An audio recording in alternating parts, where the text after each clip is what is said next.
Hey everyone, welcome back to my channel. दोस्तों, अगर आपको अमीर बनना है और गारंटीड फाइनेंशियल फ्रीडम अचीव करना है और उसके लिए सबसे सिंपल और आसान तरीका सेलेक्ट करना है तो आपको ये 3 कॉन्सेप्ट अच्छे से पता होने चाहिए। एक है पावर ऑफ कंपाउंडिंग, दूसरा है मैजिक ऑफ इंडेक्स फंड और तीसरा है मैजिक ऑफ SIP। ये तीनों चीज साथ में मिलकर एक मैजिक की तरह काम करती है। लेकिन जब तक आप इन तीनों कॉन्सेप्ट को गहराई से समझ ना लो तब तक आपको इसे फॉलो करने में मजा नहीं आएगा, क्योंकि बहुत लोगों को पता होता है कि करना क्या है, लेकिन फिर भी लोग इसका फायदा उठा नहीं पाते क्योंकि वो उस प्रोसेस में बिलीव नहीं करते। तो कंपाउंडिंग के ऊपर मैंने ऑलरेडी इंट्रोडक्शन वीडियो बनाया है और ये वाला वीडियो इंडेक्स फंड के ऊपर है, जिसे आप एक बहुत ही इंपॉर्टेंट चीज सीखने वाले हो। और फ्यूचर में SIP के मैजिक के ऊपर भी एक वीडियो आ जाएगा।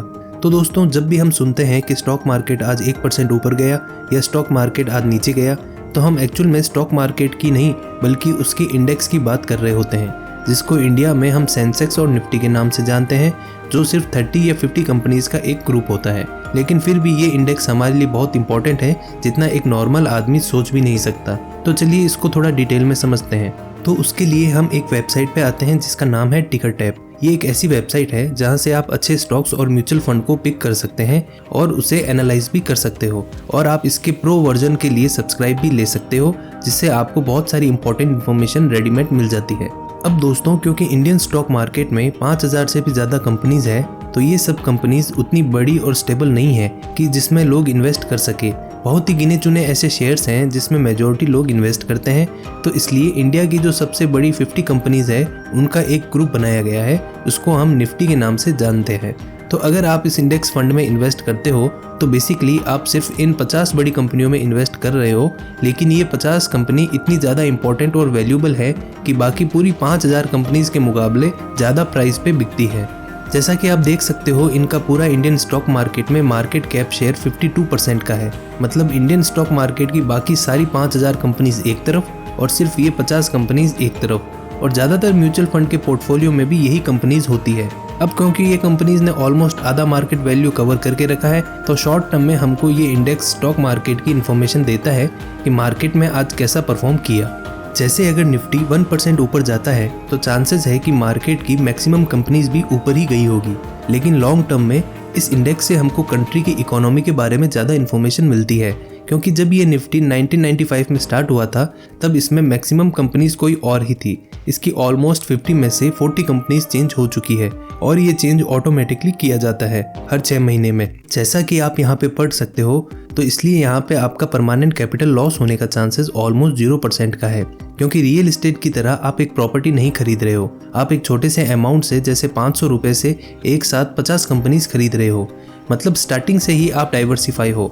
तो अगर आपने इस इंडेक्स में 2003 में 1000 रुपये इन्वेस्ट किया होता तो आज आपका इन्वेस्टमेंट ग्रो होके 14,500 का हो गया होता, जिसको अगर हम कैलकुलेट करेंगे तो ये 15.4% का कंपाउंडेड ग्रोथ रेट होता है, जो एक अच्छा रेट है, क्योंकि इसके हिसाब से 10 लाख का इन्वेस्टमेंट 1.4 करोड़ का हो जाता।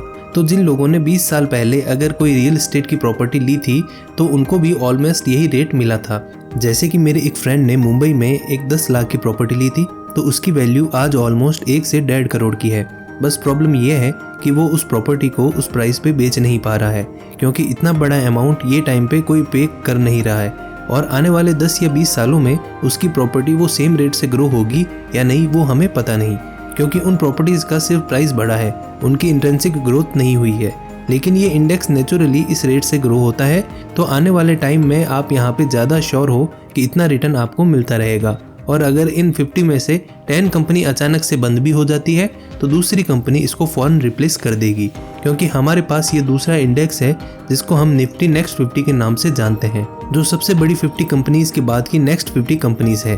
तो अगर आप इस इंडेक्स का रिटर्न चेक करोगे तो इसने निफ्टी 50 से भी ज़्यादा रिटर्न प्रोवाइड किया है। 1.4,000 का इन्वेस्टमेंट आज 34,000 का होता, जो 19% का रिटर्न होता है। और सबसे इंटरेस्टिंग बात यह है कि ये सब रिटर्न बिना डिविडेंड के है। जैसा कि आप यहाँ पे देख सकते हो, 1.38% का डिविडेंड अलग है। तो अगर आप इस इंडेक्स का कोई भी फंड चेक करोगे तो उसका लॉन्ग टर्म रिटर्न्स इसके आसपास का ही होगा। जैसे यहाँ पे हम निपॉन का ETF चेक करते हैं, लेकिन ये कोई रिकमेंडेशन नहीं है, मैं सिर्फ एक एग्जाम्पल ले रहा हूँ आप लोगों को गाइड करने के लिए। और ये ETF बिल्कुल म्यूचुअल फंड की तरह काम करता है, बस इसमें डिफरेंस सिर्फ इतना है कि आप इसमें रियल टाइम इन्वेस्टमेंट कर सकते हो अपने डीमैट अकाउंट के थ्रू। जैसे आपको एक कंपनी का स्टॉक खरीदने के लिए मोबाइल ऐप में ऑर्डर प्लेस करना होता है तो आपका ऑर्डर फ़ौरन कंप्लीट हो जाता है और आपको यूनिट्स भी ऑन द स्पॉट मिल जाती है। तो ये ETF बिल्कुल उसी तरह काम करता है, लेकिन म्यूचुअल फंड में आपका ऑर्डर 2 से 3 दिन के बाद कंप्लीट होता है। तो इस डिले की वजह से होता है कि अगर मार्केट नेक्स्ट डे ऊपर चला गया तो आपको कम यूनिट्स मिलती है। दोस्तों इनके डिटेल्स हम आने वाली वीडियो में डिस्कस करेंगे।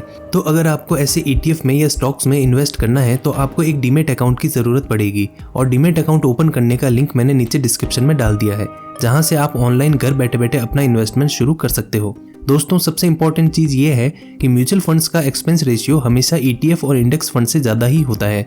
इसका मतलब ये है कि आपका म्यूचुअल फंड में ETF और इंडेक्स फंड के मुकाबले प्रॉफिट हमेशा कम ही होगा और लॉन्ग टर्म में वो एक बहुत ही बड़ा डिफरेंस क्रिएट कर देगा, क्योंकि 1 या 2% से भी लॉन्ग टर्म में बहुत ज़्यादा फर्क पड़ता है।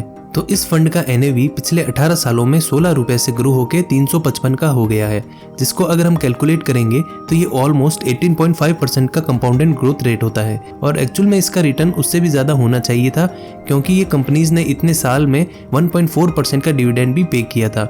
लेकिन फिर भी मेरे हिसाब से ये रिटर्न बहुत ही बढ़िया है, क्योंकि म्यूचुअल फंड में लॉन्ग टर्म में और ज़्यादा कैलकुलेशन के एरर्स होते हैं जिसको लोग कभी आइडेंटिफाई कर ही नहीं पाते हैं।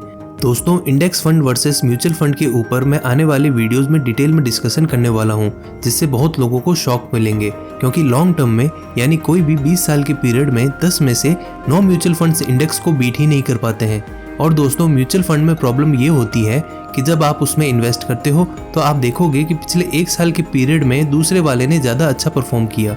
जब मार्केट क्रैश में आपका वाला ज़्यादा लॉस में है तो उस चक्कर में बार बार बाय सेल करते रहोगे, क्योंकि हर महीने और हर साल बेस्ट म्यूचुअल फंड्स की लिस्ट में आपको हमेशा कोई ना कोई नया फंड ही दिखेगा।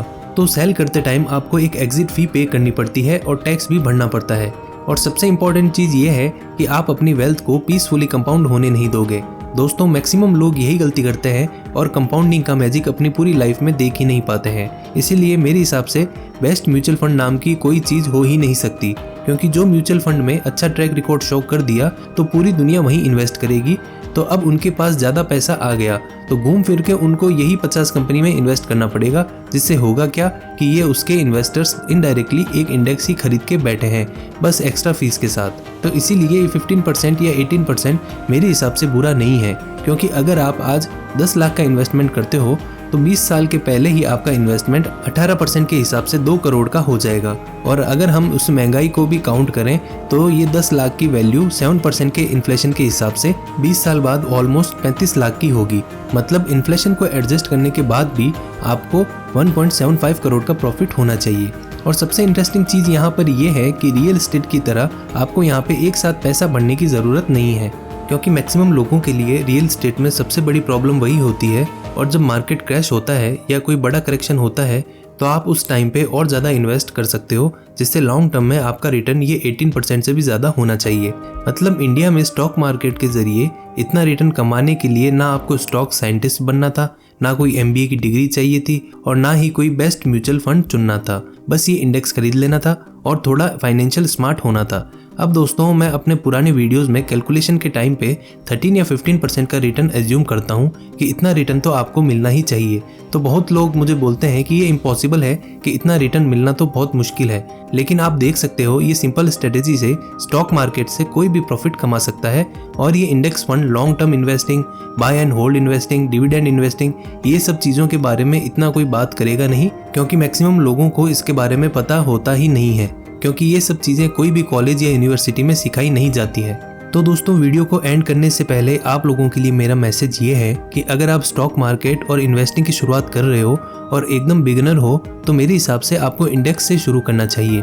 मतलब कोई इंडेक्स फंड में SIP करना चाहिए या फिर ऐसा इंडेक्स ETF खरीद लेना चाहिए और फिर धीरे धीरे अपने स्टॉक इन्वेस्टिंग की नॉलेज को इम्प्रूव करो, ताकि जब तक आप डायरेक्ट स्टॉक इन्वेस्टिंग सीखोगे तब तक आपका एक्चुअल इन्वेस्टमेंट भी होता रहेगा और आप मार्केट के उतार चढ़ाव से फैमिलियर भी हो जाओगे। और अगर आप स्टॉक इन्वेस्टिंग सही तरीके से सीख लेते हो तो आप इस इंडेक्स से अच्छे स्टॉक्स पिक करके एक पोर्टफोलियो क्रिएट कर सकते हो, जिससे आपको एक्सपेंस रेशियो भी भरना नहीं पड़ेगा और आपका रिटर्न इतना होगा कि आप कभी म्यूचुअल फंड की तरफ देखोगे भी नहीं।